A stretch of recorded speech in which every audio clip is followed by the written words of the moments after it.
Lord of harvest sweetly calling. Who will go and work for me today? Who will bring to me the lost and dying?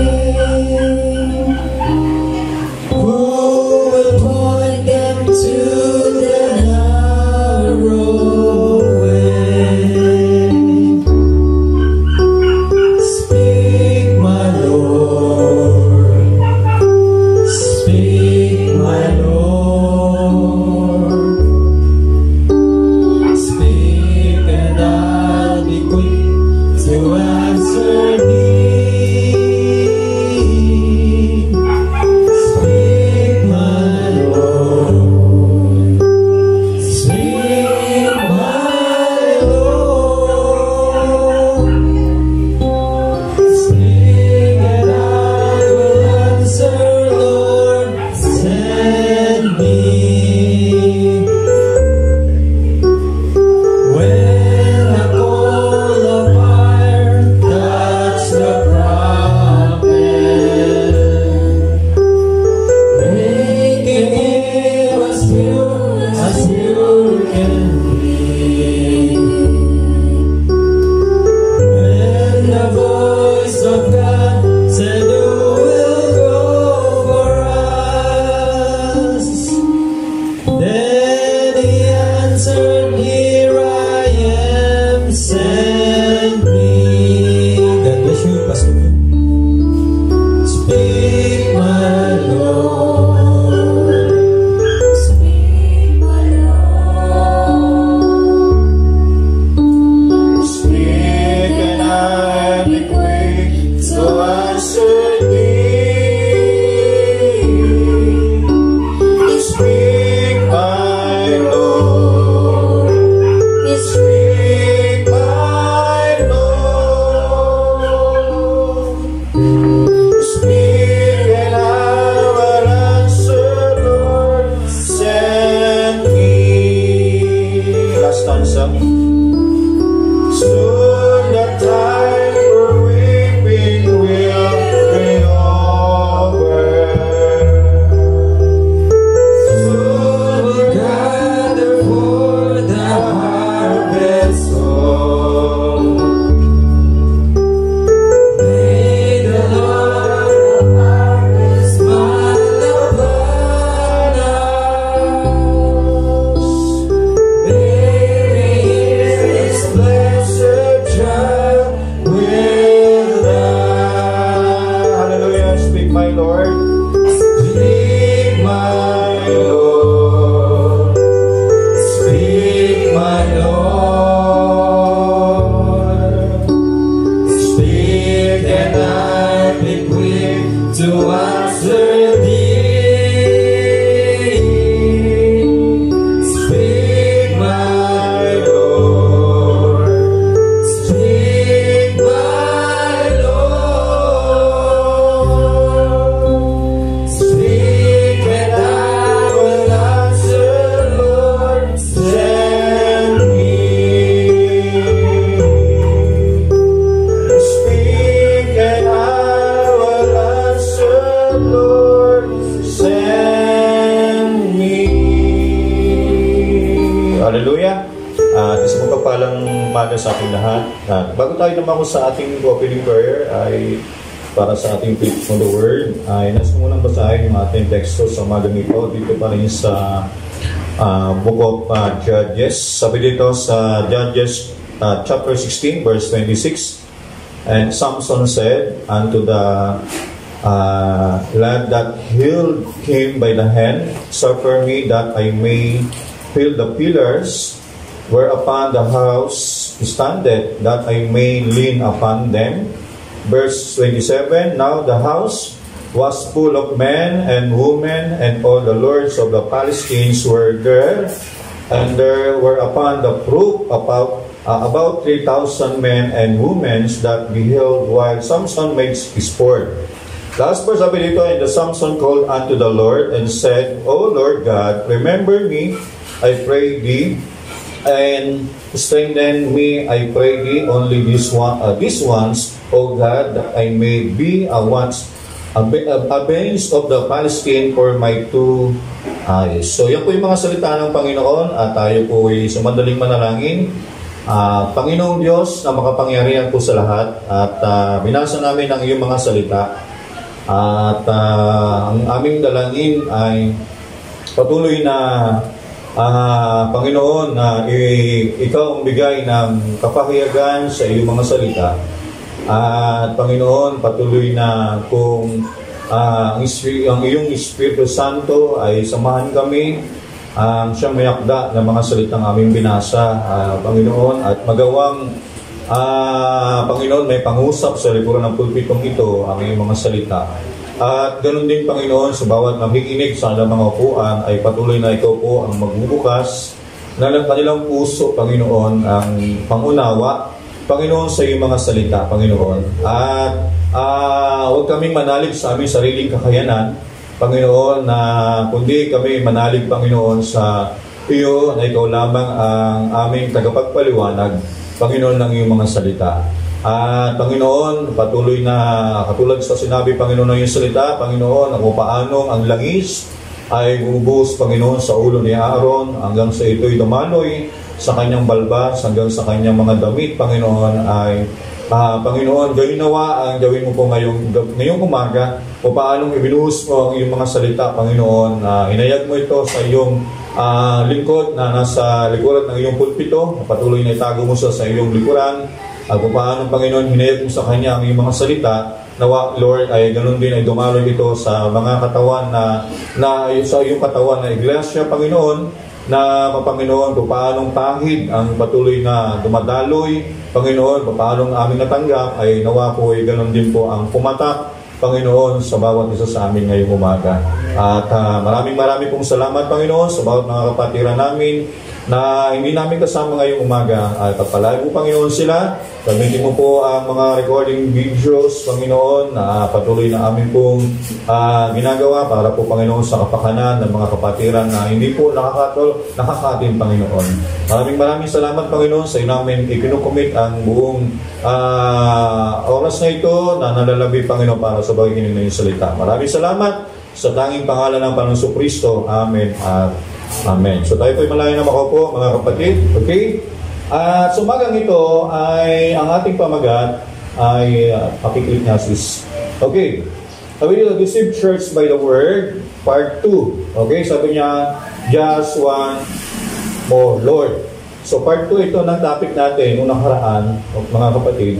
Okay, next slide. Basahin natin sa Tagalog. Sabi dito, at sinabi ni Samson sa bata na umaakay sa kanya sa kamay, ipahipo mo sa akin ang mga haliging pumipigil ng bahay upang aking mga iligan.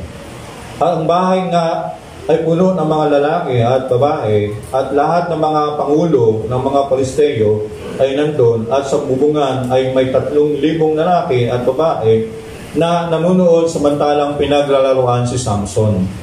At tumawag si Samson sa Panginoon at sinabi, O Panginoong Diyos, idadalayin mo sa iyo na alalahanin mo ako at dinadalangin ko na iyong palakasin mo ako at minsan pa lamang, O Panginoong Diyos, upang may paganti kong paminsan sa mga Pilisteo ang aking dalawang mata. Okay. So, sabi nga natin nung nakaraang linggo, si Samson ay tipo ng isang iglesia na nadaya ng sanlibutan. Si Delilah ay ang sanlibutan. At nung unang panahon, nung si Samson ay lumalakad pa sa kalooban ng Panginoon, siya ay puspos ng Espiritu Santo, walang sinumang tao ang makalupig sa kanya. Okay? Sa ilalim siya ng pangin ng Espiritu Santo. Walang kaaway. Yung buto, yung pangan ng asno ay nagiging makapangyarihan dahil sa kamay ni Samson, mga kapatid. Kahit 1,000 tao na punong-puno sila ng baluti, ay napatay ni Samson yung lahat na yun. Kahit sinong tao, mga kapatid, ay nung panahon na to ay walang makalupig kay Samson. Kaya nung panahon ni Samson, mga kapatid, no, ay takot sa kanya yung mga Palisteo. Ito yung Gaza No? Kaya yung ngayon, yung Israel at yung Gaza, talagang matinding magmortal na magkalaban yan eh. Panahon pa ng Biblia. No? Kaya sabihin, sa panahon na yun, hanggang sa dumating ang panahon na merong isang Delilah, yung sinabi natin nakaraang Sunday, si Delilah ay lumapit kay Samson at nagsimula siyang mapaibig dito kay Delilah. No? Kapag ang isang church ay nagpasimulang mapaibig sa sanlibutan, para maintindihan natin ng konti. Okay, nung lumapit ito si Delilah kay Samson, ay nagpasimula si Samson ay napaibig ito kay Delilah. Ngayon, ito si Delilah, wala naman talaga siyang layunin. Hindi naman talaga niya mahal si Samson. Kasi ang gusto lang ni Delilah ay matuklasan lang niya kung saan nagagaling yung kahinaan ni Samson. Diba? At yung una, yung tatlong bagay na sinabi ni Samson kay Delilah ay pansamantalang nakapagtali yung kay Samson para hindi makakilos. Diba? Hindi siya makagalaw. Pero sabi niya, diba, noong una, kung tatalian mo lang aking kamay ng 7 yantok na 7 na sariwa pa, ay sabi niya, ako'y manghihina. Pero nung ginawa ito ni Delilah, talian yung kamay ni Samson ng 7 yantok, ay sinabi niya, biniro niya, Samson, dahil nakatulong si Samson, sabi niya, Samson, andyan yung mga Pilisteo, yung kalaban, at bigla niya itong pinatid. No? Napatid niya ito. Ibig sabihin, pansamantala lang yun. Hindi talaga nawalang kapangyarihan ni Samson. Pansamantala na hindi siya nakagalaw, pero nung siya'y magising, sabi ni Brother Branham, katipon ito ng church, mga kapatid, nung panahon ng iglesia, sa panahon ng Pentecostes, mga kapatid, sa panahon ng Book of Acts, nung bumaba ang Espiritu Santo doon sa Upper Room, at sila ay nakapuspos ng Espiritu Santo at nagpasimula silang mangaral ng Ebanghelyo, at ang sabi ng Biblia, at ang mga followers ng panahon na yon ay naging makapangyarihan sa mata ng sanlibutan. Pinatakutan ito kasi walang sino mang mga tao ang tawag dito ay natakot sila sa iglesia ng panahon na yon. Kasi ultimo anino nang naalihan demonyo ng mga apostol ay lumalayas ang demonyo, yung lahat ng may karamdaman gumagaling, lahat ng patay nabubuhay. Isa panalangin ng mga unang Kristiyano. Okay? Pero pagdating ng Dark Ages, magpasimulang silang makipaghalumbilo kay Delilah, di ba? Isinanib nila yung kanilang sarili doon kay Delilah, doon sa sanlibutan. Doon nagpasimula na pansamantala si Samson ay iglesia ay natalian. Kaya sabi doon ni Brother Branham sa kanyang quote na karang linggo, sabi niya ay napatig yung tali at sabi niya lumabas si Luther. Di ba? Pinatid ni Luther yung tali. Sabi niya muli ay natalian uli si Samson at ang sabi dito ay pansamantalang nakatulog. Sabi dito, Samson, nandiyan na yung kalaban. Kaya sabi niya, dumating naman si Martin Luther. Tama si John Wesley. Diba? Sa panahon na yun. Ibig sabihin, hindi na walang kapangyarihan ng iglesia. Pansamantala itong natalian. Kasi napatid din naman. Pero pagdating ng pang-apat, kung sinabi ni Samson, yung talagang pinagagalingan ng kahinaan, sabi niya, ang kahinaan ko ay nanggagaling sa aking buhok. Kung ako'y maagitan, ang kapangyarihan ng kalakasan ay mawawala. Sabi ni Brother Branham, di ba? Ano yun? Kapangyarihan ng iglesia? Ang salita ng Diyos. Kapag nawala ang iglesia sa salita ng Diyos, doon lang nawawala ng kapangyarihan ng iglesia. At sabi sa talata ni Brother James kanina, magsipanatili kayo sa akin at ang salita ko ay magsipanatili sa inyo. Kung tingin ninyo ang lahat ng bagay ay ipagkakalaw sa inyo. Pwede tayo mag-pray. Ang sabi ng Bible, Pastor, meron akong panalangin, hindi dinilig ng Panginoon. Ano bang yan? Sabi niya, magsipanalangin kami. Pero ano sabi? Ito sabi ng quote ng Bible ay, magsipanalangin kayo at ibibigay niya. At sabi niya, kung manatili sa inyo ang salita, nanatili ba yung salita? Diba? Ang sabi ng salita ng Panginoon, kasi minsan tayo, ang nasa isip natin humingi. Pero ang sabi ng talata, magsipanatili muna kayo. At pag kayo yung nanatili sa salita ng Diyos, hinginin niyo ang lahat ng bagay. Lahat ng bagay. Lahat daw ng bagay ay ibibigay sa atin ng ating Panginoon. Ngayon, yun ang problema sa church. Nung mawala sila sa salita ng Panginoon, nawala ng kapangyarihan. Nung si Samson, mga kapatid, nung sabihin niya ay Delilah, kasi pangatlong beses na naniloko niya. Kumbaga sabi ni Delilah, niloko mo ako, 3 beses mo ako niloko. Diba? Ngayon sabi ni Samson, sabi ng Bible, dahil si Samson ay parang siyempre, kung ipagsabihan ka ng isang tao na parang 3 beses mo ako niloko. O, tapos sabi niya, maaaring sa pang-4 na beses, hindi ko sa akin mo sabi niloko. Kaya sabi doon, si Samson ay sinabi niya yung totoo. Sabi niya, ang totoo, ang lahat ng aking kalakasan ay nagagaling sa aking buhok. Sabi ni Brother Branham, 7 tentasyon. Kaya sabi niya, yun kasi ay 7 church ages, di ba? 7 church ages. Kaya si Samson ay tipo ito ng iglesia. At nung ahitin yung buhok ni Samson, mga kapatid, hindi nakatali yung kanyang mga kamay. Sinanggal yung kanyang kapangyarihan.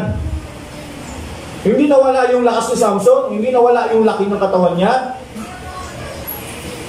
Sabi doon, nawala yung kanyang lakas kasi inahit yung kanyang buhok. Kasi sabi ng Bible, si Samson ay isang Nazareno. At kapag walang pag-ahit sa isang Nazareno, noong i-reveal ni Samson yung kanyang kahinaan, doon nawala ng kapangyarihan si Samson. At the same time, nung nawala ng kapangyarihan si Samson, kinuha yung kanyang mga mata. Bulag. Wala na siyang lakas. At the same time, bulag pa si Samson. At ang sabi ng talata sa taas, sabi niya, at si Samson, sabi dito, ay dinala ng mga pangulong saserdote, pangulong doon sa lugar ng Gaza, doon sa lugar ng Palestina. Ang sabi dito, sis, buksan na natin yung Bible, talunan tayo ng Bible. Buksan mo na lang yung Judges, Judges na 16 na yan.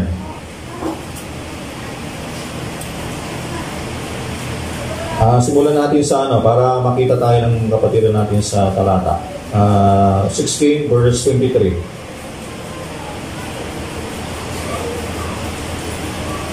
Simulan natin sa 23. Okay, sabi dito, at nagpipisa ng mga pangulo ng mga Palesteo upang maghandog ng isang dakilang haing kay Dagon, ang kanilang Diyos, at mga gagalak. Tingnan niyo mga kapatid, diba? Si Delilah ay tipo ng sanlibutan. Si Samson ay tipo ng isang tunay na mananampalataya. Napuspos ng Espiritu Santo noong unang panahon. Diba? Kumbaga, para silang may Diyos. Si Samson, ang Diyos niya ay si Jehovah. At ang Diyos naman ng Palestinian ay si Dagon. Ang tawag si Dagon ay Diyos ng isda. Ngayon, noong unang panahon, yung sa taas sa talata yan mga kapatid, yung mga Palesteo ay takot kay Samson ng panahon na yan. Kasi bilhin mo, 1,000 katao, napatay ni Samson. Pero, ginamit nila itong si Delilah para itong si Samson ay makuha ng kahinaan. Ngayon, nung si Samson ay nawala yung kanyang lakas, natalo nila si Samson, dahil napahina nila ito, naging isa siyang normal na tao. At sabi dito, pagdating ng verse 23, nagkaroon sila ng isang pista. Isang pista para sa Diyos nila. Mag-ahandog sila ng isang haing sa kanilang Diyos at sila natutuwa sapagkat sinabi, ibinigay ng ating Diyos si Samson sa ating kamay na kaway. Kaya sabi ni Brother Branham, nung nakatayo si Samson, nakatali ang kanyang mga kamay, walang kapangyarihan, walang lakas, sabi niya, pinagmamasdan ng mga tao, sabi niya, pinagmamasdan niya, dati kinakatakutan. Pero ngayon, hindi siya kinakatakutan. Isang dating puspos na anlingkod ng Diyos, na ngayon ay walang kapangyarihan, sa mata ng madla, ay isang katawa-tawa. Dahil meron din silang Diyos, ang sabi nila, sila'y nagkaroon ng pagdiriwang, at sabi nila, sila'y gumawa ng isang handog sa Diyos nilang si Dagon. At sabi nila, natutuwa sila bilang pasasalamat nila sapagkat sabi, ibinigay ng ating Diyos si Samson. Diba? Nanatagumpay sila. Nalakuan niya si Samson na ating kaaway sa ating kamay. Tingin nyo, ang tingin ng sanlibutan, ang mga Kristiyano ay kalaban ng taga-sanlibutan. Diba? Kasi bakit? Maraming taga-sanlibutan na kukonvert sa Kristyanismo. Diba? Na ganun makapangyarihan ang mga Kristiyano ng unang panahon. Pero mo, isang tao makasalanan, pumatay ng, diba? Pero nako-convert sa Christianism. Kasi ganun makapangyarihan ang Kristiyano ng unang panahon. Ba? Sabi sa verse 24, at nang makita siya ng mga bayan ay kanilang pinuri ang kanilang Diyos. O, nung nakatali na si Samson, kasi diri mo sabi ng talata, si Samson ay hila-hila siya ng bata lang. Si Samson, wala siyang makakita kasi bulag siya eh. Nangangapa siya, biri mo, bata lang yung makakay sa kanya. Eh nung dati, hindi pwedeng akayin ng sino mong tao yun eh. Pero bakit bata na lang umakay sa kanya? Kasi wala na siyang lakas, bulag pa siya. Sabi niyo, inaakay. Tapos nasa bulwagan, sabi ni Bandabanam, nasa isang arena. Ito mga kapatid, yung mga taong ito, yung mga Pilisteo, at tuwang-tuwa sila sa nakikita nila. Nasabi nila na dati si Samson na makapangyarihan, dinatakutan, ngayon, naging isang katawa-tawa. At ang sabi nito, na makita siya ng bayan, ay kanilang pinuri ang kanilang, sabi niya, purihin ang ating Diyos na si Dagon. Sapagkat, isabihin na nanalangin sila. Nasabi nila, o aming Diyos sa Dagon, na sana magtagumpay kami sa lingkod ng Diyos sa si Jehovah, si Samson. Nagtagumpay, mga kapatid, sabi, pinuri nila ang kanilang Diyos, sapagkat kanilang sinabi, ibinigay ng ating Diyos sa ating kamay, ang ating kaaway, at ang magwawasak sa ating lupain, na pumatay ng marami sa atin. O, tuwan-tuwa sila mga kapatid. O, kita nyo? Ngayon, pagdating ng next verse, sabi ito, at nangyari ng masayahan. Masayahan ang kanilang puso, na kanilang sinabi, tawagin si Samson, upang siya ating mapaglaruan. Kita nyo? Diba? Hindi naman nila kaya paglaruan si Samson noong unang panahon eh. Kasi si Samson, puspos ang Espiritu Santo. Hindi mo pwedeng paglaruan si Samson kasi filled of the Holy Ghost yan. Subukan mo paglaruan, patay ka dyan. Pero, nung ibigay ni Samson yung kanyang kahinaan, nanggagaling sa kanyang buhok, siya'y naging, tawag dito, siya'y naging, bilanggo at naging isang panauhin, hindi isang panauhin para pantangal, kundi isang panauhin para paglaruan, pagtawanan ng madla na dating malakas sa tao, ngayon ay naging katawa-tawa, walang kapangyarihan, dati may kapangyarihan, ngayon walang kapangyarihan, wala na siyang magawa. Sabi ni Brother Branham, yan ang isang tipo ng iglesia ngayon. Sabi niya, tinawag nga si Samson mula sa bilangguan at siya'y pinaglaruan nila at kanilang nilagay sa pagitan ng mga haligi. At sinabi ni Samson sa bata na makakay sa kanya, sabi niya, pero mo, hinihila lang sa isang bata. At ang sabi sa kanya, sabi niya doon sa bata, ipahipo mo sa akin ang mga haliging pumipigil sa bahay upang aking mapanghilingan, hiligan. Sabi ni Badabana, mga kapatid, sabi niya, itong itsura ng itong arena, sabi niya, para itong isang kabute. Ito yung poste, tapos yung taas ito, para ito yung arena. Andi dito lahat sila. Ngayon si Samson ay nilagay doon sa baba, at ang sabi, nihihila siya, sabi niya sa bata, pwede bang ituro mo sa akin kung nasaan yung haligi? Doon siya inilagay. Nakaganon siya, mga kapatid. Sabi niya, yung dalawang poste na yon, kapag yun ay nabuwal, lahat ng arena na yun bagsak. Eh sabi ni Samson doon sa bata, ipahipo mo sa akin ang mga haligi pumipigil sa bahay upang aking mga hiligan. Ang bahay nga ay puno ng mga lalaki, yung sa taas puno, arena yan, at ang lahat ng mga pangulong ng mga Pilisteo ay nandoon at sa bubungan ay may mga 3,000 lalaki at babae na nanonood samantalang pinaglarawan si Samson. Sabi niya, at tumawag si Samson sa Panginoon at sinabi, Panginoong Diyos, idinadalangin ko sa iyo na alalahanin mo ako at idinalangin, sabi niya, at idinadalangin ko sa inyong palakasin mo ako na may isang palamang. Ngayon, sabi niya doon, nandun sa poste, pinagtatawanan siya, Habang nakikita ni Samson yun, sabi niya, inamin sa sarili niya, ako'y nagkamali. Isang bagay na hindi ko dapat sabihin, sinabi ko. Okay? Pero sabi ni Samson, Panginoon, minsan pa.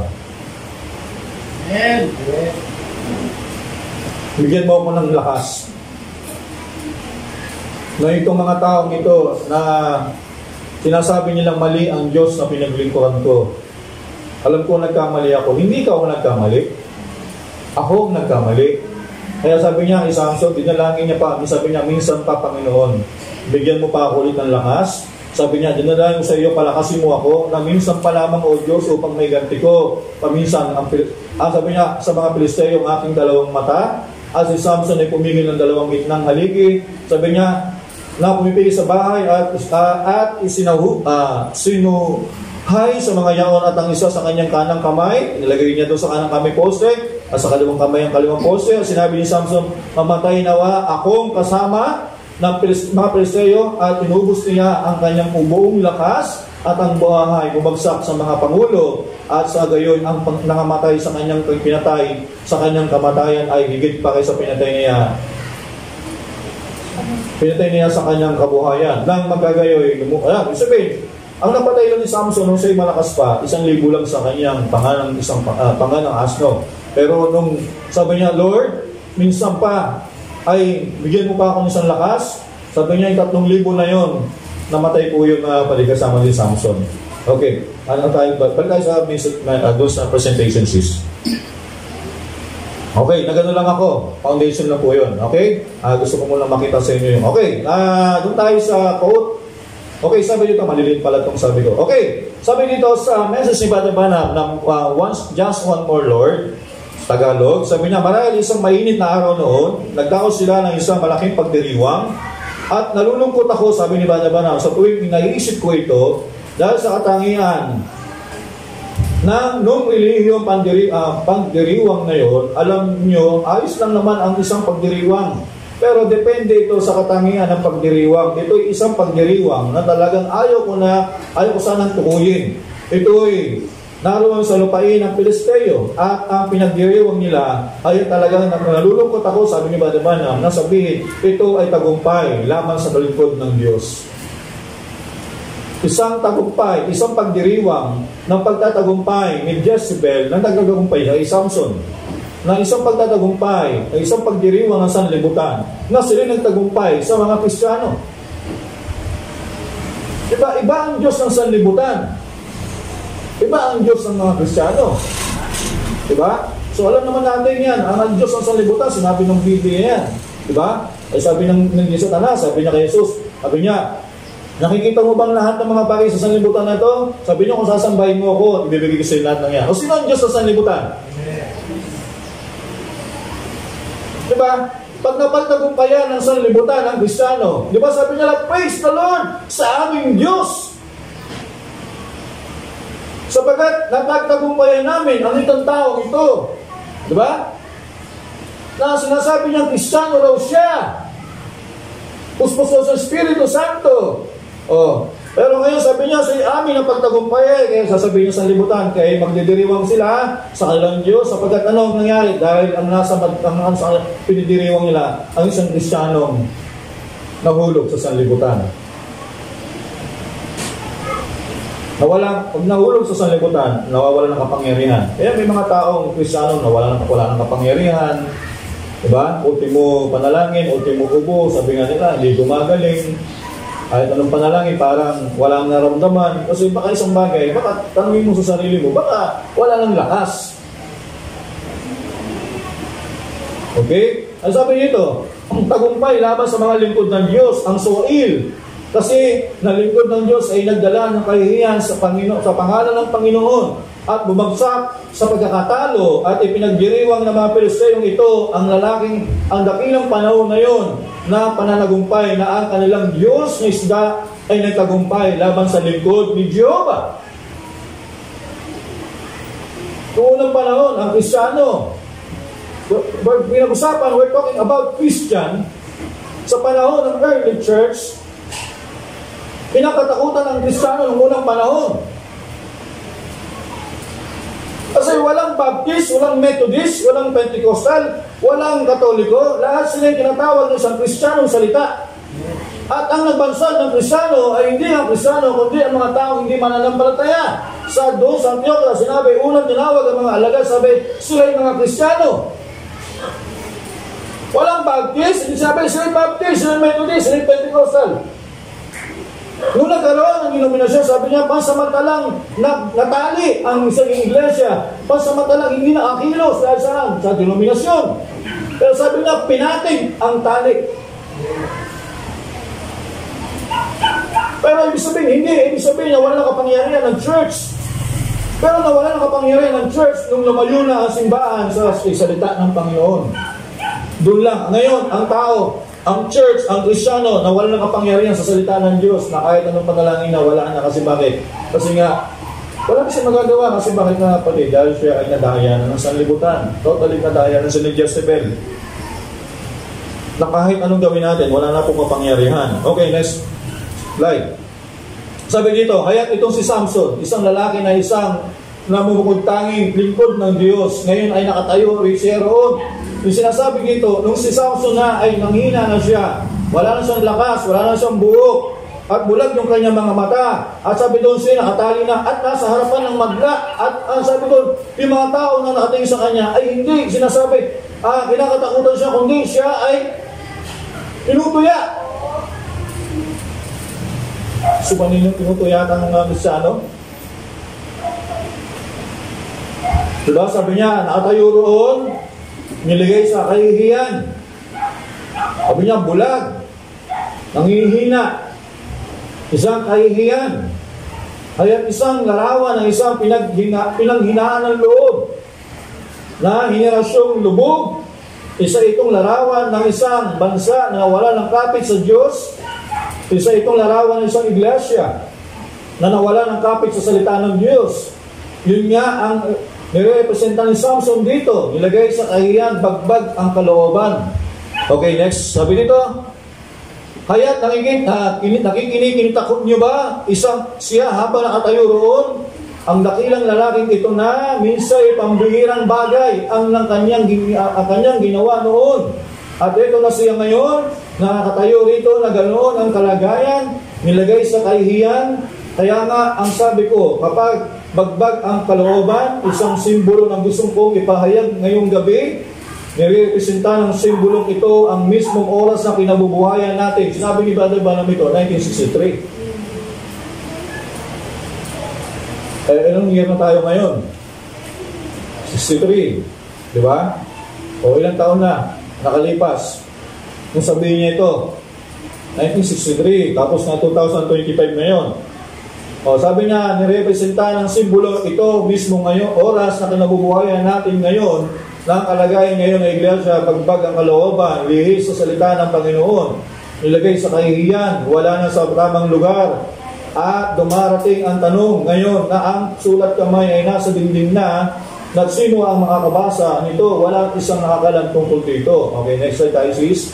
Okay, sabi pa dito, ganoon ang larawan ng iglesia. Nababasa ko sa Biblia, ang iglesia noong unang itong mapuspos, Espiritu Santo, nakakamangha ang tanda at mga kababalagan na nakalakip sa kanilang pagtitipon. Noong sa panahon ni Pablo, si Apostol Pablo, no, siya nagpipreach, sabi doon, siya nagpreach ng magdamag na ng 24 hours nagpipreach. At meron isang binata na nakaupo sa bintana. Sa haba ng pangangaral ni Pablo, nakatulog yung binata at nahulog sa bintana. At sabi, pagbagsak doon sa lababa, namatay.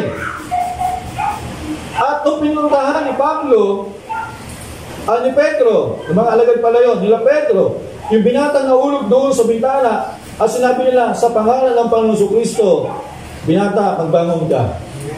Nabuhay. Kaya nung nabalitaan ito ng mga tao sa paligid, natakot sila sa Diyos ng mga alagad. May mga demonyo, umahayo sila sa buong sanlibutan.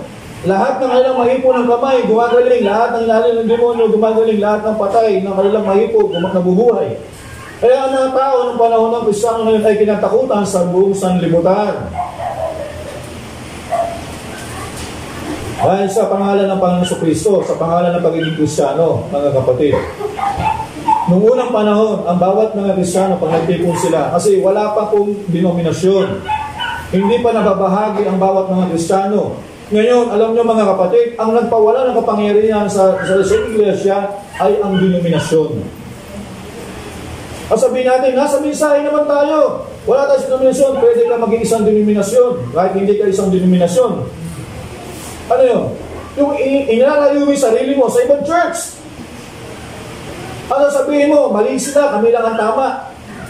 Kami lang nakatanggap ng tamang mensahe, ng tamang kapahayagan sa mensaheng ito. Ang tawag niya, pagdidenominasyon. Hindi tayo tinuruan ng mensaheng ito para sabihin ng tayo lang ang tama. Diba? Sabi ni Brother Branham, Pentecostal man yan, Baptist man yan, ano man ang relihiyon yan, ano man ang sekta yan, sabi niya, sila yung ating mga kapatid. Noong unang panahon, ganun po yung mga kapatid, walang Pentecostal, walang Baptist, walang Methodist, walang Katoliko, lahat sila, pag sinabing Kristiyano, Kristiyano po yung lahat, nagmamanifest lahat ang gifts of the Holy Spirit. Pag binasa niyo ang 1 Corinthians chapter 12, may mga himala, diba, speaking in tongues, at merong interpretation of tongues, at meron mga 9 gifts of the Holy Spirit, diba? Yung tawag dito, discernment. O binigyan tayo ng Diyos ng discernment, pero bakit hindi mo na ma-discern yung kapwa? Kasi bakit? Kasi nadaya na tayo. Nang sanlibutan, nawawala na tayong kapangyarihan. Hindi po isang bagay doon mga kapatid. Hindi lang ito about sa church, maging ito sa bawat individual mga kapatid. Kung dating natanggap natin ng misahe, grabe puspos tayo. Diba pag sinabi puspos, hindi yung hallelujah, hallelujah, hallelujah. Hindi. Ibig sabihin ng puspos ay we are filled of the Holy Ghost. Puspos ang Espiritu Santo. Ano po sinabi puspos ay pinapatnubayan tayo ng salita ng Espiritu Santo. Ano ba yung Espiritu Santo? Ang Espiritu Santo ang salita. Diba? Kapag nabuksan sa atin ang salita ng Panginoon, kung ano yung nabuksan sa atin, di ba, sinusundan natin yung salita. Kasi pillar of fire yun eh. Di ba? Sinusundan natin lahat na nakikita natin sa mensahe, sinusundan natin yung pillar of fire yan. Di ba? Kung saan sa magpunta, sumusunod tayo. Kaya tawag niya pillar of the Holy Ghost. Kaya habang sumusunod tayo sa pillar of fire, walang sino mang pwedeng dumaig sa atin. Walang sino mang kamay o sino mang gawa ng kaaway ang makalupig sa ating mga Kristiyano. Walang, sa bawat pananampalataya sa Kristiyano, sa kanyang salita ay walang makalulupig ng mga unbelievers sa kanyang salita. So ganun tayo dati ng walang panahon, di ba? Ngayon sabi niya, sabi nito, sabi guhit, naalala pa natin mga ilang taon na palang nakalipas, 45 taon ang nakalilipas. O sabihin, ito, sinasabi ni Brother Branham, kasi 1963 ito, ang tinutukoy niya yung Azusa Street. Okay, dumating yung panahon ni Martin Luther. Sa panahon ng 15th century, 1520, lumabas si Martin Luther, dinulugsan niya ang aral ng Katoliko kasi, diba, si Martin Luther ay isang pare, lumabas galing sa Catholicism, at paglabas niya, lahat ng mga maling aral ay pinundo niya ni Martin Luther. Tapos si Martin Luther, lumabas si John Wesley, lahat ng mali sa aral ni John Wesley, Martin Luther, tinulugsa ni Methodist. Diba? Pagdating sa Methodist, diba, lumabas ang Pentecostal. At sabi doon ni Brother Branham, noong 1950, bumaba ang Holy Ghost sa isang taong Black American. Diba, sabi ni Brother Branham, naglalakad lang yung taong yun at bigla siya napuspos at nangaral ng Ebanghelyo. Sabi niya, sa loob ng 50 years, sabi niya, lumaganap, magmula doon sa Azusa Street, lumaganap yung Pentecost, sinawag silang Pentecostal, napuspos si Espiritu Santo, at maraming narating. Sabi doon, walang taong namuno. Kaya po sinabing Pentecostal, sabi niya, sino namuno ng Pentecostal? Wala po, kasi ang Holy Spirit yan eh. Sa panahon ng Bukopax, ang Bukopax Espiritu Santo, hindi may turo, si Pedro ang founder, si Pablo ang founder. No, kasi this is the work of the Holy Spirit. Kaya lahat ng mga metungan ng alam kamay, gumagaling, lahat madaanan ay lahat ng mga may sakit ay napapalaya, lahat ng buhay, napapatay ay nabubuhay. Kasi bakit mga kapatid? Kasi yun ay pagkilos ng isang Espiritu Santo. Pero sa panahon ng Bukopax, walang taong nakilala doon, naging bantog na tinawag ng founder. Kasi bakit? This is the word of the Holy Spirit. Kaya nung panahon ng Azusa Street, mga kapatid, walang taong nakilala doon. Pero nung dumating ang panahon, tinawag nila ang kanilang sarili, we are United Pentecostal. Tinulog nila. Kaya yung sabi ni Brother Branham, yun yung kalagayan. Kung paano si Samson ay pulag, walang lakas, at naging kahiya-hiya sa madla ng mga sanlibutan na dating kinatakutan, na dating nirespeto, kinakatakutan ng madla ng sanlibutan, ay naging isang katawa-tawa. Ngayon pag sinabing Kristyano, nung araw pag sinabing Kristyano, ay grabe paggalang ng mga tao. Ngayon pag sinabing Kristyano, ay Christian yan. Well, hindi nga. Ganun na. Dati pag sinabing Kristyano, diba? Sabi niya, ay brad, huwag ka mag-alala. Tanggapin mo sa trabaho kasi Christian yan. O talaga, sasabihin nila, o sige. Bakit? Bakit ka tinatanggap? Dahil sa pangalan Kristyano. Pero kayo may nagangay ng trabaho. Bakit? Kristyano to. Ha? Marami na babalita sa TV eh. Diba? Kristyano daw yun eh. Nakaw. Tumatay. Diba?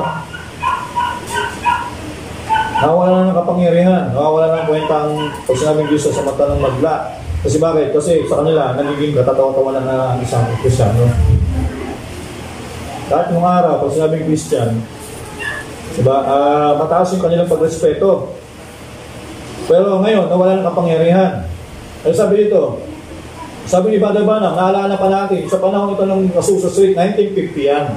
Sabi niya, naalala pa natin, mga ilang taon na palang nakakalipas. 40 o 50 taon ang nakalipas noong mapuspos ang iglesia ng parehong kapangyarihan. Pero tingnan niyo ito ngayon, nakatayo siyang hubad. Laodicea, tinutukoy ni Brother Branham. Yung iglesia ng Laodicea, yan ang Pentecostal. Ang sinasabi niya, siya'y hubad, bulag. Katulad ni Samson, bulag. At naging kaya-hiya na lang ito sa madla. Sabi niya, may naghubad sa kanya. Ang siyang ring bagay na naghubad kay Samson.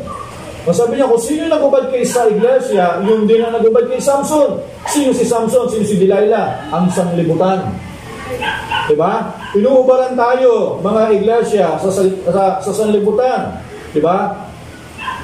Ang isa siya ring bagay na naghubad kay Samson na napulot dulo ay pakikinig sa isang babae na nanginlang sa kanya, at ang naghubad sa iglesia ay pakikinig doon sa kalagayang ignoganisang babae ang matandang Jezebel. Okay, next slide.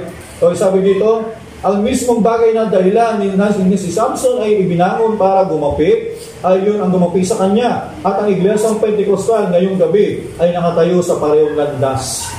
So, 1963 yan mga kapatid. Yung kalagayan ng iglesia ng panahon, Pentecostal yun, panahon. Kaya nga si Brother Branham, diba? Sabi ni Brother Branham, ang mensahero ay tinatawag pag natapos ang panahon. Kaya si Brother Branham, tinawag ng Diyos sa mensaheng Laodicea, panahon kasi ng Pentecostal.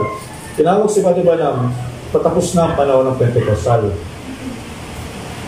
Kasi si Brother Branham, tumatawag ng mensahe, at sabi niya, called out.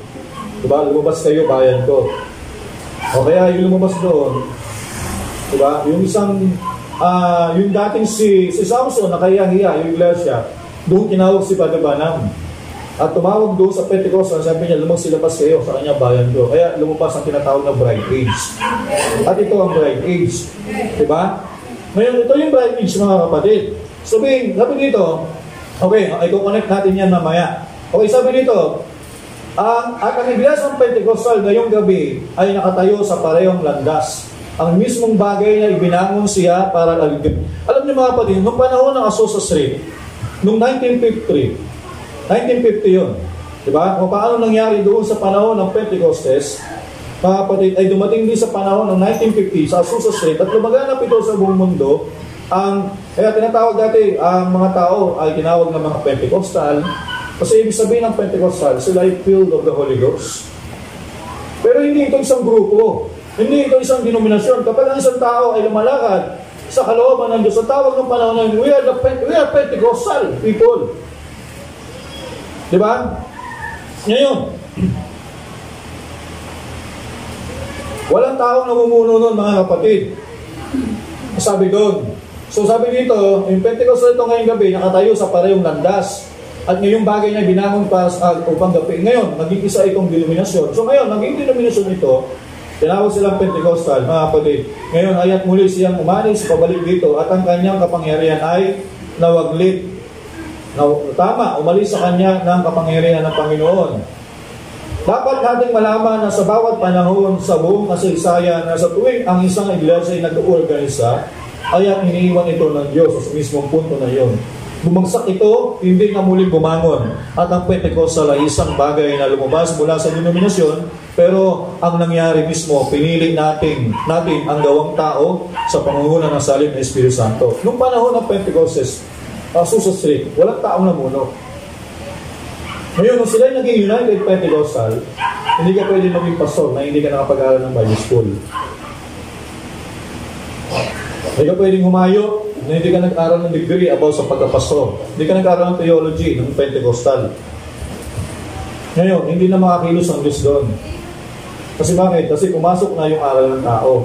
Dahil wala namang aral, wala namang tao. Sa panahon ng Pentecostes, wala namang taong namuno noon kasi kuskus na yung Espiritu Santo. Kung sila yung humahayo, wala nang utos sa kanila para humayo. Meron nang utos sa kanya ang Espiritu Santo. Katulad kay Felipe, sabi ni Felipe, di ba naglalakad si Felipe? Sabi ni Espiritu Santo sa kanya, Felipe, pumunta ka doon sa ilang. Kasi may bating nang babasa ng Biblia, hindi niya maintindihan, pumunta ka, ipaliwanag mo ang Biblia.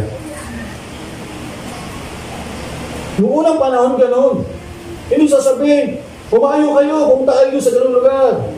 Wala pong nag-uutos sa isang tao. Kaya ang isang tao, kapag puso si Espiritu Santo, naramdaman niya na isip pinapangunahan ng Espiritu Santo na mangaral, pupunta yan. Isa sa hindi, manawalan po sa ni pastor eh. Kapag ganyan ang gusto mong mangyari, nasa mali tayong landas. Ang isang taong puso si Espiritu Santo, ay hindi yan alam ni pastor. Sabihin lang, Pastor, Abraham, ipag-pray mo ako. Meron akong isisharingan mamaya. Oh, God bless you, brother. Pero hindi dahil sa inutusan siya ni Pastor. Kapag ganyan ang utos, na humayo tayo, kasi kailangan natin humayo, hindi kailangan utos ng Espiritu Santo. Kasi walang taong namumuno. Tandaan nyo, kapag araw ng Pentecostes, the Jubilee year, ang namumuno sa atin yung Holy Spirit. Ang pastor, overseer lang po yan. Pag sinabing overseer, nakikita niya lang ang gawa ng bawat mga tao. Pero hindi siya nag-uutos. Overseer lang. Inilagay lang sa ng Diyos sa local church para magmamasid. Pero kung paano niya pakilusin ng church, hindi po siya nagpapakilos ang Espiritu Santo. Ang Espiritu Santo naglalagay sa puso niya kung anong dapat niyang gawin. Pag sinabi ng MC, sino pa dito may song leader? Gusto magpatotoo. Hindi na sabihin, Sister Maricel. Hindi po ganyan. Si Father Jenner. No, hindi ganyan. Yung Espiritu Santo sabi sa puso niya, tatayo ako sa purihin ng Panginoon. Kasi pag tayo ako sa purihin ng si Brad, tinuro niya ako, kaya magpapatotoo ako.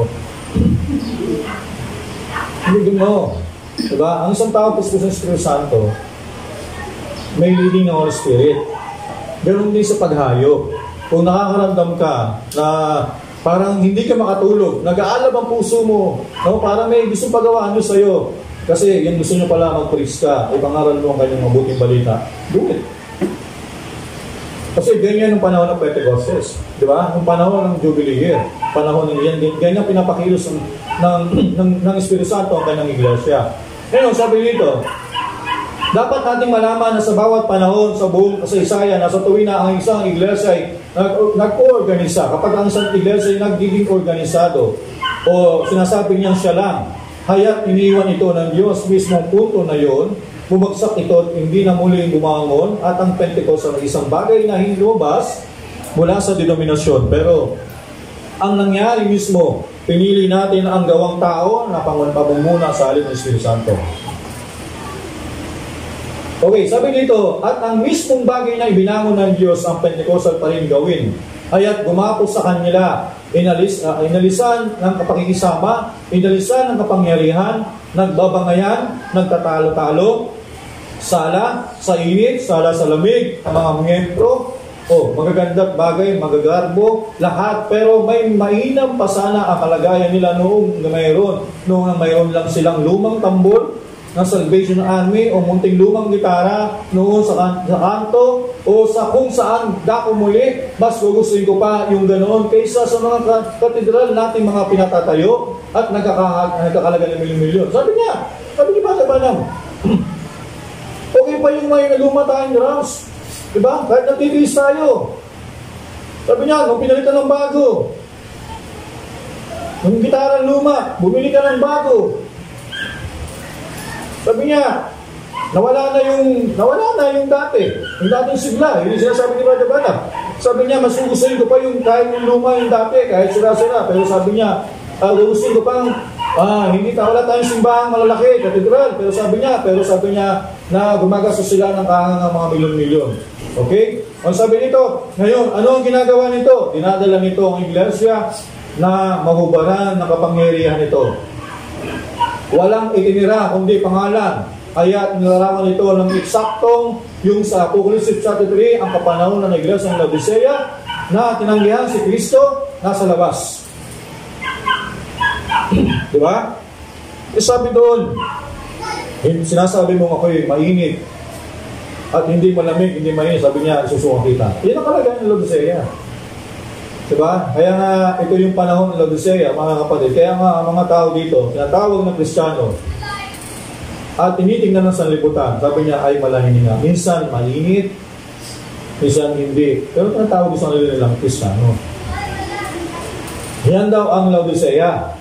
Pero ang sabihin niyan, ang hindi lang maintindihan, bulag talaga yan. Pero nasa loob ka pa rin ng church, nasa loob ka ng tao ng Kristiyano, pero hindi mo makita kung ano yung kalooban ng Panginoon. Pag nasa mensahe tayo, mga kapatid, binigyan tayo ng Diyos ng mata. Bulag tayo dati, pero binigyan tayo ng Diyos ng mata para makita natin yung kalooban ng Panginoon. Kaya anong padala sa mga propeta Kasi ang propeta ay ang mata natin. Pero dapat nakikita natin yung mensahe ng Panginoon. Pero kung hindi natin nakikita ang mensahe ng Panginoon, dito tayo sa end time, dito sa mensahe, bulag pa rin tayo. Diba? Pinuruan tayo ng Panginoon sa paglalakbay lang ng bayang Israel mula doon sa Egypt, lumabas sila at marami silang dinaanan, paikot-ikot sila sa loob ng 40 years, lumabas doon sa at mayroon pa silang dinaanan, yung huli, yung Virgin Land, yung tinatawag na, ano pa lugar yung tawag doon, yung sisimbolo sa Virgin Land Believers, yung, tawag ito, lahat ng paglalakbay ngayon ay tipo yun ng kasaysayan ng iglesia. Na matapos na mapautismuhan, tumawid ka sa dagat na pula, maraming ng mga taong hindi nagpatuloy, hanggang sa bumuhos ang mana, pinakain, sabi nila, may mga tao pa rin nagreklamo, diba? Hanggang sa pumasok sila sa templo, kumain sila ng tinatawag na angel, yung tinatawag na yung bread, unleavened bread, na ang napapakain sa kanila, yung liwanag na nagbibigay sa kanila liwanag ay liwanag ng 7 bituin. Tapos pinapakain sa kanila yung pagkain ng mga mensahero.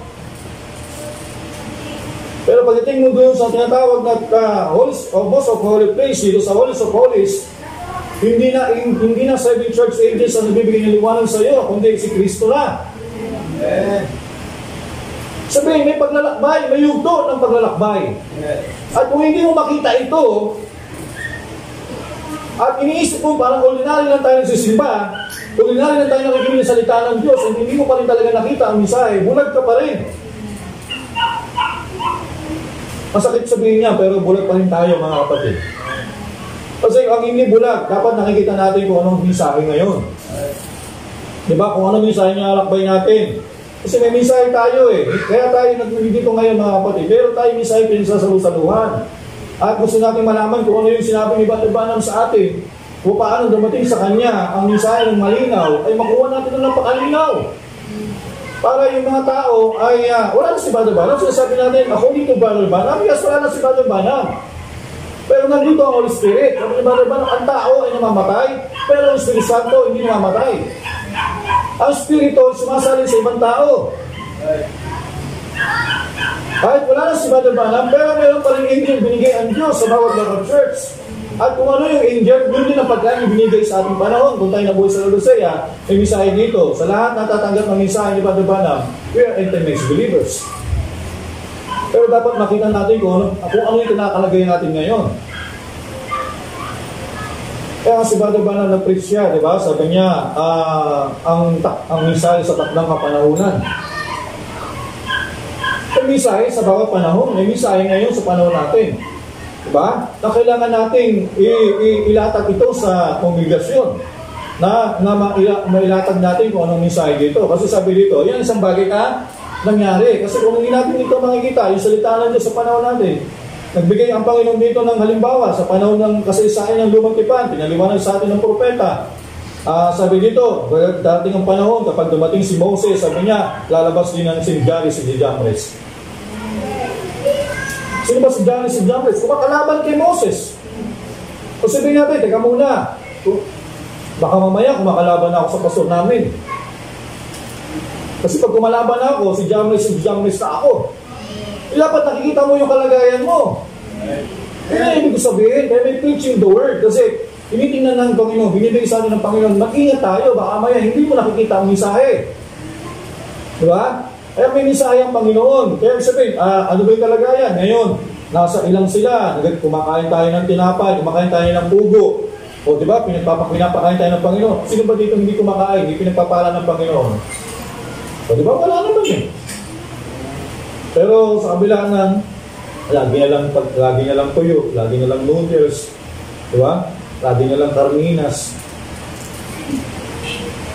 Oh, yun, sabi nila, lagi na lang bang pugo, Moses? Wala na bang ibang pagkain?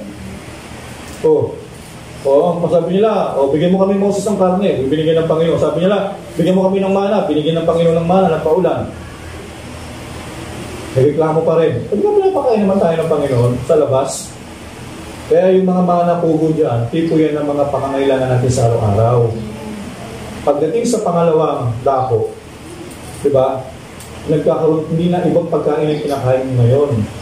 Di ba, pagkain ng mga minsahero yan.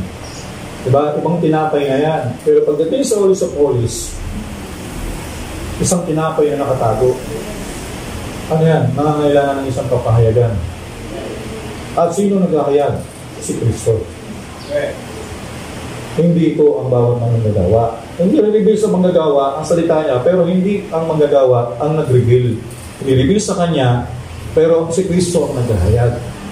Ay sabi ng Biblia, at nang buksan ni Kristo ang unang tatak. Ano ba yung tatak? Ang tatak, isang bagay na nakatago. Walang pwedeng magbukas, walang pwedeng maghayag, walang pwedeng mag-alis ng magtanggal ng isang nakatiwaga, nakatago, maliban sa may-ari.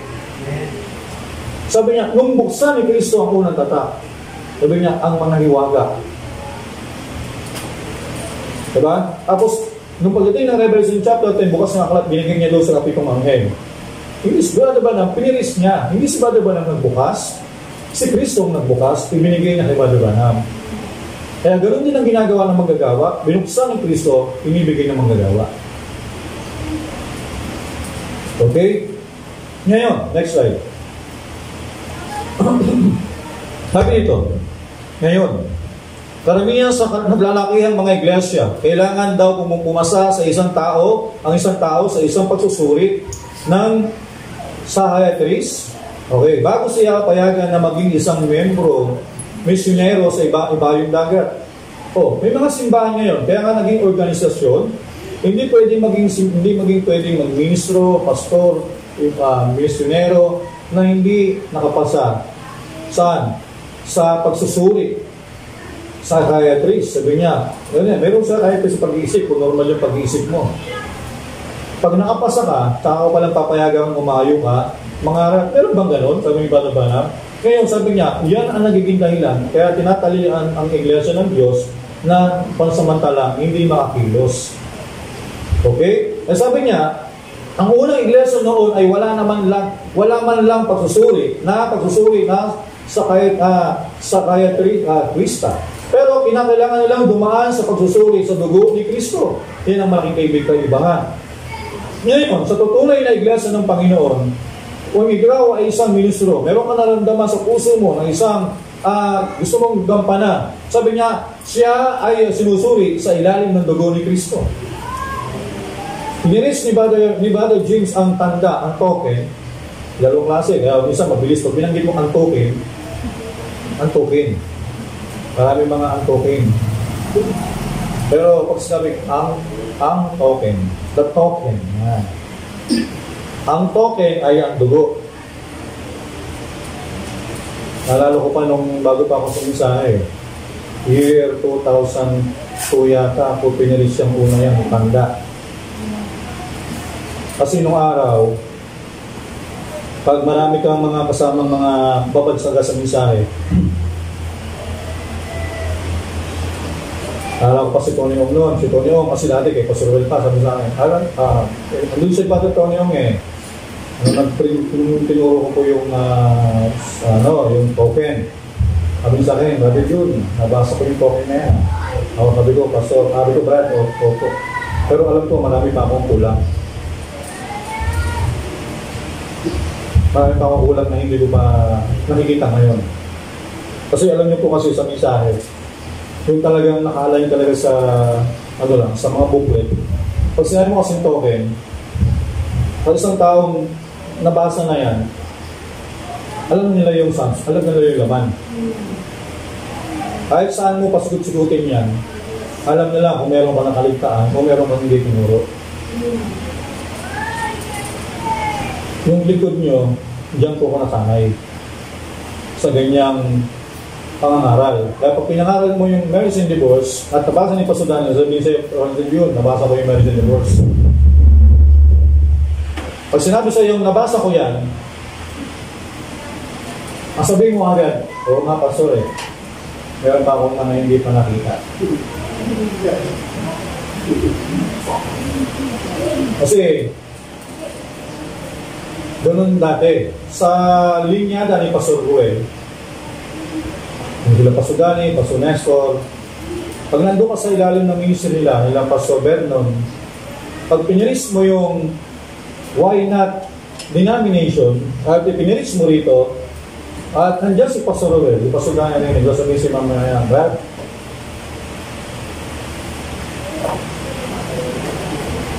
medyo kakambot na ng konti mamaya. Oo nga Pastor medyo Pastor, tulungan mo na lang.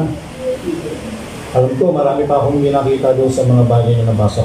May mga nabasa ako pero hindi ko pa nakita. Ganun tayo. Minsan nabasa mo na, hindi kasi hindi mo nabasa. Nadaanan mo yun pero hindi nakita ng iyong mga mata. Pero doon sa mga taong matagal na sa mensahe, kita nila yung mga bagay na hindi mo na inatala. Okay. Kasi, sabi dito, okay, yung dugo, di ba? Sabi niya, kapag ang dugo ay naging tanda. Pag binasa mo yung token, sabi ni Bali James kanina, pamasahe yan. Bayad na yung pamasahe mo. Sabi yung pamasahe, bayad na. Yan, halimbawa ni Bali Banang sa isang tren, na dati, di ba? Pag sino ba sumakikita ng token sa LRT? Dati kasi token yun ngayon card. Bayaran mo yung card, babayaran mo yung pamasahe mo. Halimbawa, from Pasay to Baclaran to Cubao, SM North, EDSA, ang pamasahe nun ay 30 pesos, babayaran mo yun. Hindi naman po sasabi sa driver, bayad. Hindi, doon ka po babayad sa cashier. Bibigyan ka ng card na yun. Hanggang doon sa bababaan mo, pagpasok nun, hanggang sa SM North EDSA, bayad na yung pamasahe mo. Yun po yung doon, halimbawa ni Badaban mo yung bayad na yung pamasahe mo. So, sa spiritual speaking, pag ikaw ay nasa ilalim ng tanda, yung tanda, dugo, yung buhay mo, di ba? Wala ka nang alalahanin pa kasi ang nagbayad sa iyo ay ang dugo. Okay, at yun po yung sabihin ng dugo. Ngayon, okay, sinabi ni Badaban sa Message with the Brits, ang dugo, tingnan nyo mga kapatid ang nagpahid ng dugo, hindi ikaw. Ang nagpahid ng dugo, si Moses, sa bawat mga pintuan ng bawat mga tahanan. Si Moses ay the type of the Christ. Ang nagpahid ng dugo sa isang tao, si Kristo. Kaya sabi niya, pag nakita kong tanda, pero sasabihin niyo, hindi ko pwedeng alisin yun. Sino naglagay? Siya. At sabi niya, kung sino naglagay, dapat makita ko yung tanda. Hindi ibig sabihin, ako yung maglalagay ng tanda. No. Kasi yung naglagay, hindi na yung maaalis. Okay. At ang ibig sabihin ng dugo, ang dugo ay nangungusap about sa redemption. Katubusan, di ba? Ang dugo ay nangungusap sa isang katubusan na kapag may dugo sa nakita sa isang bahay o sa iyo, isabihin niya, merong tinubos. Ang sabi niya, maliban na makita ko ang tanda, ay lalagpasan kita. Ano po yung ibig sabihin ng makita? Sa pagpapaliwanag ngayon, diba? Ano yung makita? Ipapakita mo, hindi yung literal na dugo, ipapakita, kailangan makita mo yung katunayan ligtas ka. Yan ang token ngayon. Diba? Hindi literal na dugo. Ipapakita mo isang taong ligtas. Kasi ang dugo, sabi ni Brother Branham, sa message niya sa bricks, ano ba yung bricks? Pampaputi. Sabi niya, halimbawa, ito yung isang planggana ng Sonrox. At ito yung dugo. Ipatak mo sa Sonrox. Isang planggana yun. Sabi niya, mawawala na yung mancha. Saan ang puntay mancha? Sabi ni Brother Branham, bumalik yung sa original. Saan? Bumalik ko sa tanas. Ngayon, doon sa isang taong humingi ng tawad sa dugo ng Panginoon, wala na siyang kasalanan. Kasi yung kasalanan niya, ang nagbigay sa kanya, si Satanas, bumalik mo ba sa Satanas? Ngayon, isang taong itong pinatawad ng Panginoon, malinis na, wala na siyang mancha. Ngayon, dahil hinulog sa dito, tinapon na ng Diyos ang kanyang kasalanan sa dagat ng pagkalimot. Wala na siyang maalala. Kaya ang isang tao, wala na niyang kasalanan. Diba? Kasi ibinalik niya na ito dati. Ibig sabihin, yung sinasabi niya, kapag nakita ko ang dugo sa isang Kristyano. Kasi what blood is talking about redemption. Ang-uusap ito sa isang katubusan, sa isang taong tinubos. Diba? Kaya nga, yun. Kaya bago i-preach ni Brother Branham ang 7 seal, ang una niya pinangarap, the bricks. Pinakita niya paano pinatawad ng isang tao. Tapos patapos niya ito patawarin, piniris niya kasunod, God is height in simplicity. Niluto niya muna ang isang tao bago niya inayag sa kanya mga bagay na dakilang bagay na dapat malaman ng isang tao. Kaya nung malaman niya, sabi niya, nung malaman ito, diba? Sabi niya, ang tao nagpapakumbaba. Kasi pinatawad ka, makita mo, pinatawad ka ng Panginoon. Pagkatapos, guide, decide in simplicity. Tapos, nung buksan ng Diyos ang unang tatak, kahit anong hiwaga makita niya, nakita niya agad. Kasi sa isang taong hindi ang mensahe, hindi ito nagdadala sa atin ng paglalaki ng ulo, hindi ito pag-angat ng posisyon. The more na marami tayong natututunan sa mensahe, binababa ng Diyos ang ating mga puso. Kahit marami tayong marututunan, marami tayong karunungan, malaman dito, hindi tayo nagayabang, alam ko na yung 7 seal. No? Actually, pag binasa niyo yung 7 seal, sabi ni Brother Branham, ang isang taong Kristo na, kaibig yan. Kasi ang bunga ng Espiritu Santo, sabi ni Brother Branham, joy, peace, diba? Payapa, nasa kahinahunan, tahimik na yan, buhay niya. Doon mo makikita mga kapatid. So ngayon, yun isang bagay na, ang sabi dito, na ngayon, karamihan sa naglalaki ng iglesia, kailangan daw pumasa. Ayan, sabi, hindi ganon. Ang isang tao kasi, nasa pagsusuri ng dugo ni Kristo. Yan ang malaki. Sabi po, sinabing pagsusuri ng dugo, diba? Bago mo isugo ng isang tao, kung yan ay dating sugarol, at hindi mo nasinuri sa dugo ng Panginoon, what is the blood of Jesus Christ? Pinagtawad na siya, nagbago na siya. Kung hindi pa siya nagbago, ba't mo siya isusugo? Yung sinasabi ng ni Brother Branham, noong unang panahon, ng isang iglesia, isang tao, kapag siya ginamit ng Panginoon, susuriin niya sa pamamagitan ng dugo ni Kristo. Bago yung pahayuin, bago yung pagamitin. O, tingnan natin si Brad, ito ang unang MC. O, pero ano yan? Tinitingnan nila, pumapako, ito ba'y nasa ilalim ko na ng dugo ni Kristo? Sabihin mo, mga kapatid, maraming salamat sa Panginoon sa Kristo. Nakatayo ako ngayong umaga dahil sa dugo ng Panginoon. Na dati akong hindi karapat-dapat, pero pinatawad ako ng Panginoon. At naging karapat-dapat ako sa dugo ng Panginoon. Sabi niya, purihin natin ang Panginoon. Kaya mga kapatid, huwag mo sana ibigay yung mga papuri. Kundi, ibalik natin ang papuri sa Panginoon. O sabihin ko sa inyo, pwede ko nang isugo yung tao na yan, pagkakatiwalaan ko na yan. Kasi bakit? Nasa ilalim ng dugo ng Panginoon. Pero, nung pumasok ang denomination, kailangan bago sumayo, kailangan, Brad, natapagtapos ka na ba ng Bible school? Ilang year ba natapos mo? Bago kumayo, kailangan meron kang diploma yung napakita. Kaya hindi makakilos ang Espiritu Santo ng panahon. Kasi bakit? Kasi diploma. Pero sa panahon muna, sa dugo ng Panginoon. O, yan ang sinasabi. Yan ang malaking kaibahan. Okay, next slide please. Nasabi dito, pansinin nyo, ipinagsabi ni Samson ang lihim niya kay Delilah. Nagpakita si Delilah ng paggiliw sa kanya, dinaan siya sa haplos sa close. Diba? So kaya sabihin sa iyo ng denominasyon, ng simbahan, ng sanlibutan, alam mo, Brad, alam mo, bago June, kapag nag-apply ka ng trabaho, di ba? Alam mong bawal. Huwag kang mag-alala, Brad. Wala naman nakakita sa iyo dito eh. Di ba? Ikaw lang naman ang Kristiyano dito. Wala ka naman Kristiyano kasama dito ng denominasyon. Sabihin, minsan naman yun, Brad. Pwede ka naman minsan kumaki. Minsan pwede ka naman mag-inom. Kasi alam mo, Brad, wala naman nakakita. Basta dito, tropa-tropa lang tayo. Di ba? Ako mag-alala, pag nakisama ka, Brad, alam mo, malayong mga natin mo sa trabaho. Isa kami sa magtutulong sa iyo, umangat ang posisyon mo. Diba? Ano yun? Hindi na malayo ni Samson, dahan-dahan na siyang nahaplos si Delilah. At doon, dahan-dahan, hindi niya na malayan, nadaya ng sanlibutan. Oh. At doon, nawala ng kapangyarihan. Sinabi sa kanya, isa siyang mabuting tao, kung gaano kinagigiliwan niya siya, hanggang sa malaman ni Delilah kung saan ang lihim, pagkatapos sa pinutulan ng kanyang ang lihim ngayon. Oh, next slide.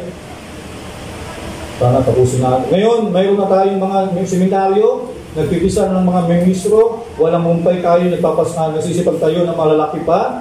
O, yung mga estudyante tayo sa psikolohiya, at ayos lang naman yan. Sabi niya, kung gusto nyo magturo ng psikolohiya, pero hindi ko pinapahalagan ang psikolohiya.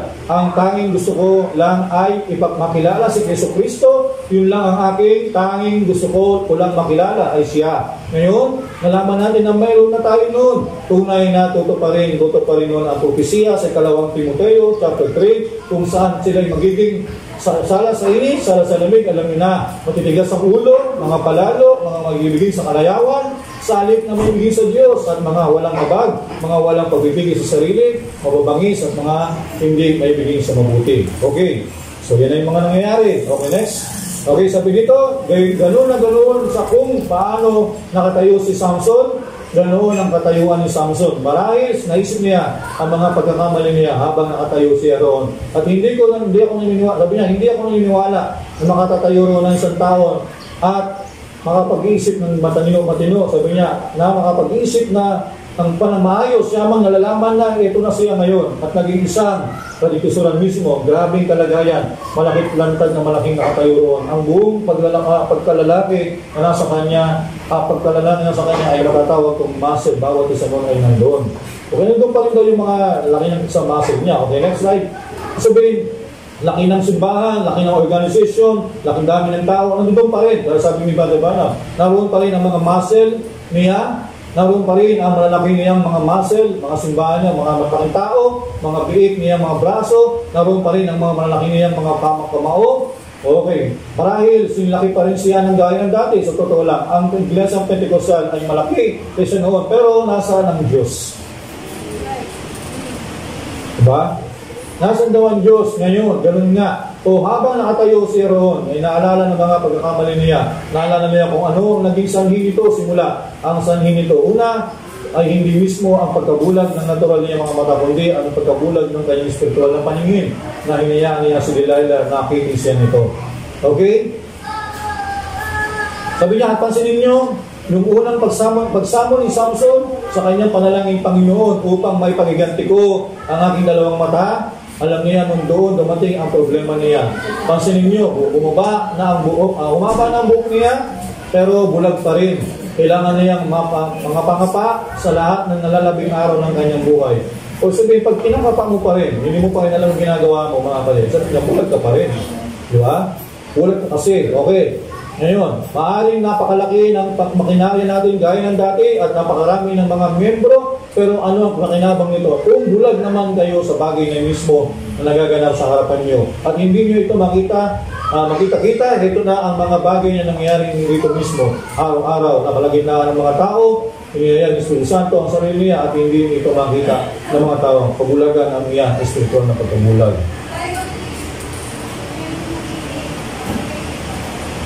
Pagkahapili na lang sa butang. Okay, siguro. Ano na to? Sabi dito, minsan, nang tumayo si Samson sa dakong iyon, mismo, at alam niya ang kapangyarihan ng Diyos. Pero ngayon ay nawaglit na sa kanya mga pribilehiyong yun. Kasi nakita rin siya na kung paano ito dati. Pero wala na yun ang Diyos. Marami tayong ganyan ngayon. Nakakalungkot na mayroon tayong ganyan. Pero mayroon tayo. Ngayon, napapansin natin pero hindi may panumbalik ng Espiritu ng Diyos. Ngayon, ang problema ay ayaw ng mga tao ang magsakripisyo para makabalik doon. Naniniwala ako nananatili ang Diyos na tulad pa rin kung ano siya dati. Pero ang problema, masyado nang nakapulupot ang tao sa mundo at ang mundo sa kanila hanggang sa ang kamit-kamit na lang nila ay sapat na religion para sa gawin silang massive problem, hindi sapat para talaga suko ang sarili sa Diyos at ibigay ang buong puso nyo sa Kanya. Pero sapagkat, sabi niya, sapat lang oo, nagsisimba ako, oo naman, gusto kong magandang awitin at sabi dito, ano ba ang papalakpak ng mga kamay, oo, gusto ko lang ngayon at kita nyo.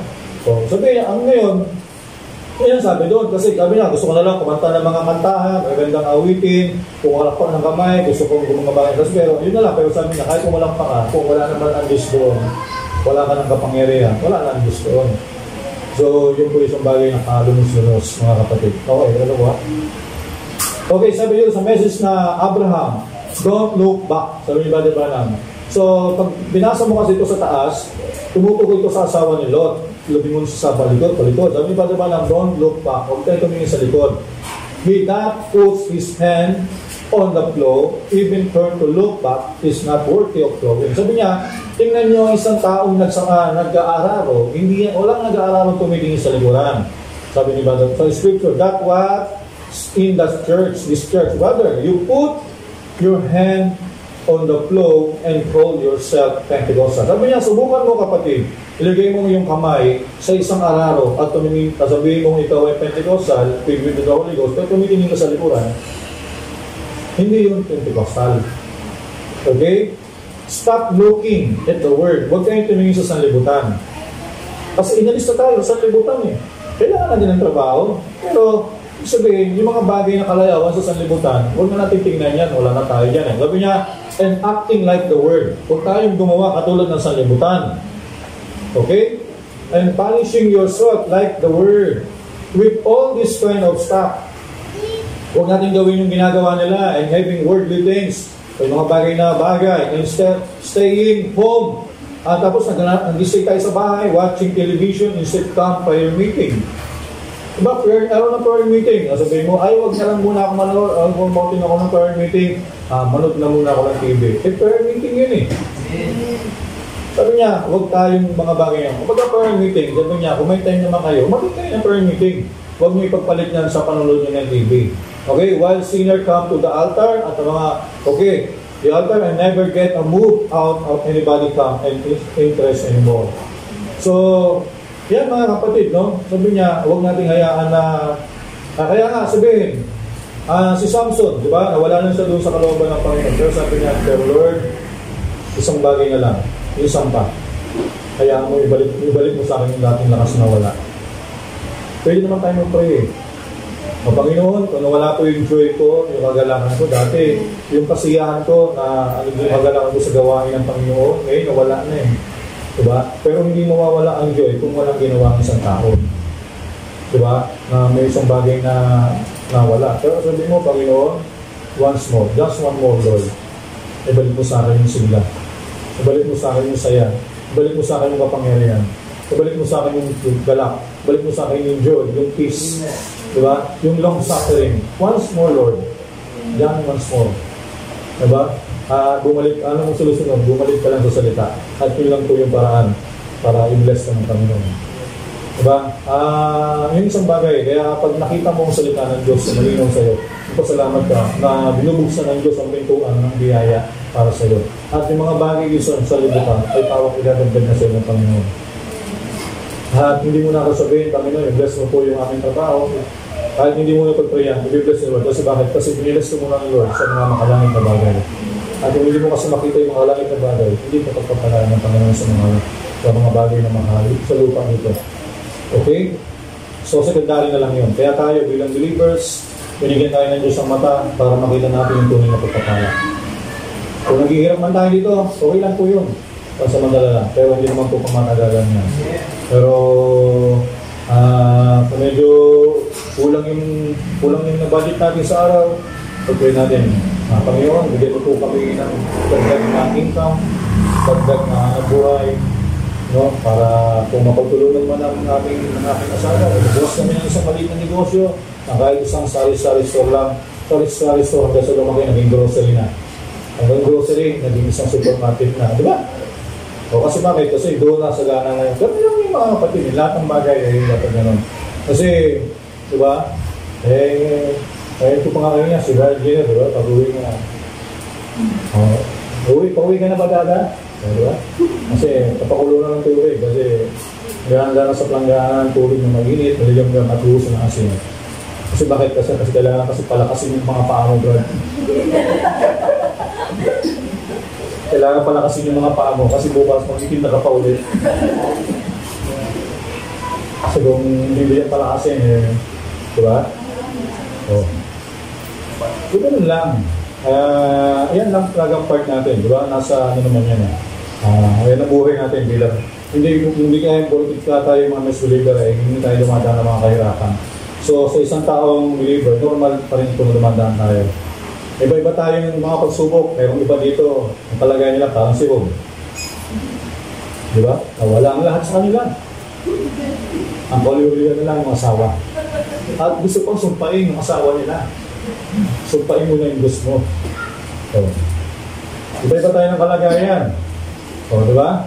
Meron katulad kay Pedro, hayo ng hayo. O, diba? O, pero, iba-iba tayo. Kung mababasa na niyo yung mga story, na Bible story, makikita niyo kung sino kayo sa mga, meron dito na pa si Jonas Pag binigyan mo ng katungkulan, maayaw Diba? Imbis na papunta sa Ninive, punta sa Tarsis. Naman din yan. Dahil makikita mo, si Jonah, parang, he's so stupid himself. Diba? Okay, pakalagay natin bawat isang tao Lahat tayo. Dapat kailangan, tingnan mo yung sarili mo. Kung sa Bible character, sino kayo doon? Sino yung mga katulad nyo? Diba? Ako gusto ko si Abraham. Diba, nakalimutan siya ng tinig at sumunod sa Panginoon. At hindi niya alam kung saan pupunta, pero sumunod niya ang Panginoon. At isang araw, diba, pinagpala siya ng Panginoon sa kanyang pinuntang bayan. So, kaya masasabi ko, para akong si Abraham. Kasi nasa Caloocan kami Caloocan ako, pero dinala ko ng Panginoon sa lugar ng General Trias.